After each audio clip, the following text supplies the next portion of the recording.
Welcome to ATCM, the Emergency Medicine channel. Today we are discussing about one of the most common hemoglobin abnormalities. But these cases are very rare in emergency room. We don't see it very often. Very rarely we see this case. But these patients present with abnormal hemoglobin, abnormal oxygen delivery to tissues. Even we give high amount of oxygen, patient does not improve. This is called as methemoglobinemia. It's an altered state of hemoglobin in which the ferrous ions of the heme are oxidized to ferric state. It's very important. Ferrous ion is oxidized to ferric state. So it may not take further oxygen because it's already taken a lot of oxygen, and it will not release oxygen to the tissues. Hemoglobin with its ion in ferric state which cannot reversibly bind oxygen. So oxygen is already taken and it cannot be released to tissues. That is a problem in methemoglobinemia. Pathophysiology is mainly oxygen delivery is defective in this type of hemoglobin. Oxidized ion states on methemoglobin unable to bind oxygen further because it's already having a lot of oxygen with that. Remaining binding sites with increased affinity for binding oxygen caused a leftward shift in the oxyhemoglobin dissociation curve, result in decreased tissue oxygen delivery. So this hemoglobin takes large amount of oxygen. It cannot bind further oxygen with that hemoglobin, and the delivery of oxygen to the tissues is completely defective. Hemoglobin is having oxygen, but it will not deliver oxygen to the tissues. Normally, we don't see methemoglobin levels in our blood. If it is more than 1%, it is abnormal. Newer point of care analysis, ABG analysis machines can detect methemoglobin levels in our blood, but older machines may not pick it. The effect is that the patient with actually increased concentration of methemoglobin have a functional anemia. That means there is no anemia, but oxygen carrying and delivery capacity of the remaining hemoglobin is completely disordered. It cannot deliver oxygen to the tissues. Methemoglobin containing hemoglobin cannot deliver oxygen to the tissues, and the remaining oxyhemoglobin has very high affinity towards oxygen. It results in the oxygen delivery to the tissues are completely defective. So the hemoglobin takes large amount of oxygen, but it will not deliver any oxygen to the tissues. There are two types: congenital methemoglobinemia. Very rarely we see this type of cases, but a patient who is having congenital can be asymptomatic for a long time, and an acute event can precipitate it. Now, acquired hemoglobin, we see many cases, it will be mainly due to the drugs the patient is taking. So, congenital and acquired methemoglobinemia are well described. Methemoglobinemia can be caused by nitrates, nitroprusside, nitroglycerin, chlorides, sulfonamides or sulfur drugs, aniline dyes, nitrobenzene, antimalarials, dapsone. One of the important drugs which cause methemoglobinemia is dapsone, mainly used in dermatology, metoclopramide, and phenazopyridine. These methemoglobins are generated by oxidation of heme ion moieties to the ferric state. We have already discussed this. It gives a characteristic bluish brown muddy color to the blood, and it may resemble like cyanosis. It's not actual cyanosis, it resembles cyanosis. It has got high affinity for oxygen, but the delivery to the tissues are completely defective. Methemoglobinemia often causes symptoms of cerebral ischemia at levels more than 15%. Levels more than 60% are usually lethal. So more than 1% itself is abnormal. More than 15% patient can have neurological symptoms because brain is getting blood, it does not contain any oxygen, or it does not deliver oxygen to the tissues. Clinical features: patient can have headache, fatigue, lethargy, dyspnea, tachycardia, dizziness, hypotension due to the vasodilating properties of nitrates, as well as tissue hypoxemia. Seizure also can occur. Methemoglobin should be suspected in patients with cyanosis but have a PaO2 sufficiently high that hemoglobin should be fully saturated with oxygen. So PaO2 is high, but patient is having clinical cyanosis. Oxygenation does not improve patient's clinical condition. So abnormal methemoglobin reaches more than 1.5 gram deciliter itself, patient can have symptoms. Patient can have clinical cyanosis, patient can have altered behavior, headache, and seizures and all. Levels of methemoglobin more than 40% is considered as life-threatening and may be fatal. Now, clinical features we have already discussed. Depending on the percentage of methemoglobin, patient can have 3 to 15. Frequently, patient can have grayish skin. 15 to 30, cyanosis, chocolate brown blood color can occur. 30 to 50, dyspnea, headache, fatigue, weakness, dizziness, syncope, all these things can appear. More than 50, tachycardia, metabolic acidosis, cardiac arrhythmias, seizures, CNS depression, coma. More than 70% is patient can have severe complications and patient may die because of methemoglobinemia. The co-oximeter is capable of measuring concentration of different type of hemoglobin, including methemoglobinemia, through the blood spectrometry. Different wavelengths are assessed by this spectrophotometry. Clinical features are low oxygen saturation that does not improve with high concentration of oxygen. That is very important. So saturation is less than 85%. It does not improve with 100% FiO2. Wavelength averaging by pulse oximeter caused by falsely low O2 reading. That's why routine pulse oximeters will not detect methemoglobinemia.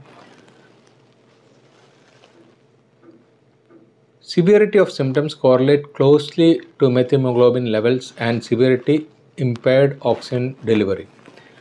Symptoms will be worse for any methemoglobin level in patients with baseline impairment in oxygen delivery. Because somebody is having a disease like heart failure, pneumonia, COPD or anemia, if they develop methemoglobinemia, or a patient who is having congenital methemoglobinemia, if they develop congestive heart failure, pneumonia, COPD and all, they can have more symptoms.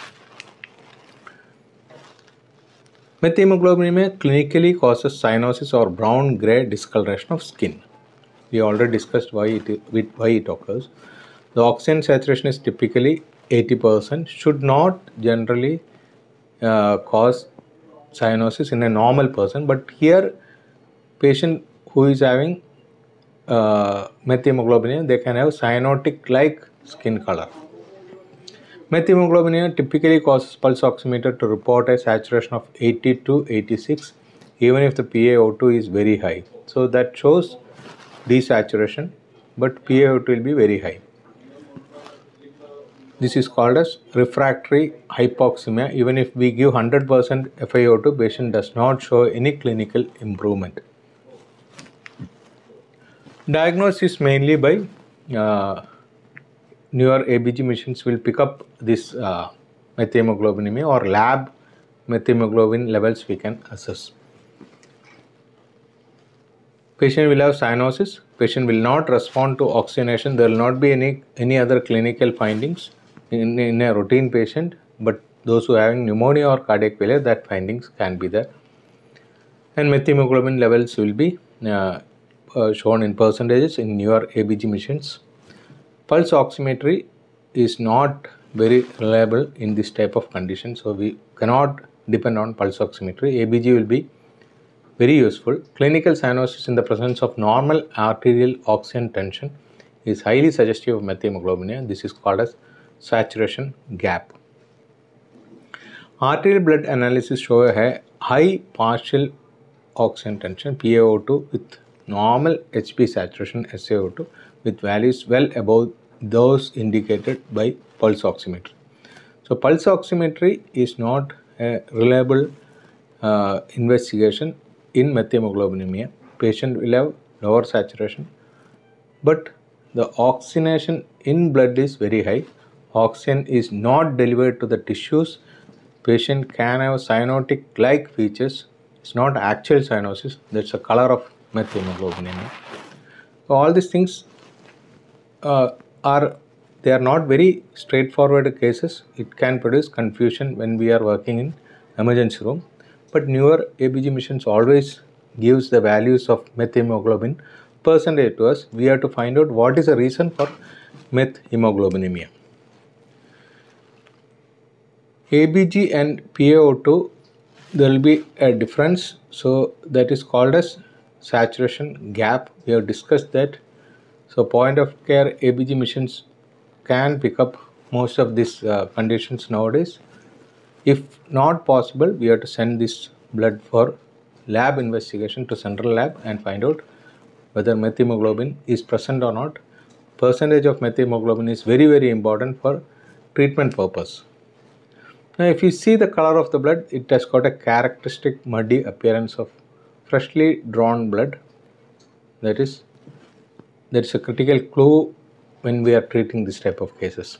It's chocolate brown color discoloration of blood.